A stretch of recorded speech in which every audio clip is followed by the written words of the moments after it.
காவிரி மேலாண்மை வாரியம் அமைந்தால், நடுவர் மன்ற இறுதி தீர்ப்புப்படி அமைந்தால் கர்நாடகம் அணை கட்ட முடியாது.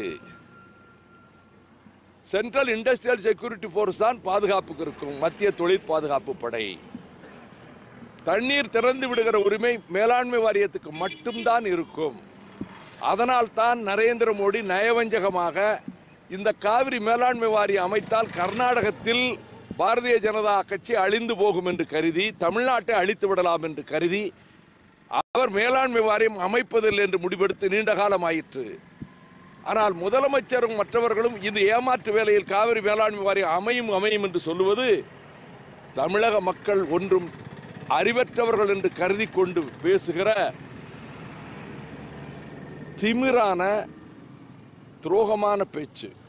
காவிரி மேலாண்மை வாரியம் அமைக்க வேண்டும் என்று சொல்லவில்லை. சுப்ரீம் கோர்ட் தலைமை நீதிபதி நான் சொன்னதை நேற்று சொல்லிட்டாரு, காவிரி மேலாண்மை வாரியம் அந்த ஸ்கீமுக்கு அர்த்தம் இல்லைன்னு. இதைத்தான் அனைத்து கட்சி கூட்டத்தில் தமிழ்நாட்டில் ஒரே ஒருவன் தான் அந்த கூட்டத்தில் சொன்னான், வைகோ. அன்னைக்கே சொன்ன காவிரி மேலாண்மை வாரியம் வேர்டு ஜட்ஜ்மெண்ட்ல கிடையாது, வீணா நீங்க வந்து கோரிக்கை வைக்காதீங்க. தலைமை நீதிபதி தமிழ்நாட்டுக்கு துரோகம் இழைத்து விட்டார். தலைமை நீதிபதி தீபக் மிஸ்ரா தமிழகத்தை அழிக்கின்ற விதத்தில் வஞ்சகம் செய்து விட்டார். The Chief Justice of the Supreme Court of India has wantonly betrayed the Tamil Nadu people, not including the term Kaveri Management Board. We will never forgive him. I am prepared to face the contempt of court. அவன் ஸ்டேட்டுக்காக சொல்றான், அவன் ஸ்டேட்டுக்காக சொல்றான். 2 அணை கட்டி நம்மளை அழிக்கணும்னு சொல்றான். நமக்கு இப்ப துரோகம் செய்வது அவன் ஸ்டேட்டுக்காக சொல்றான். நான் சித்தராமையா மேல பாயறான் தயாரா இல்ல. இந்தியாவில் தான் நம்ம இருக்கிறோம். கர்நாடகம் தனிநாடு, நம்ம தனிநாடுன்னா நான் பதில் சொல்லுவேன். இந்தியாவில் அமைப்பில் தானே இருக்கிறோம். மேகதாட்டு ராசிமணல் அணை கட்டுவதற்காகத்தான் காவிரி மேலாண்மை வாரியம் அமைக்கவில்லை.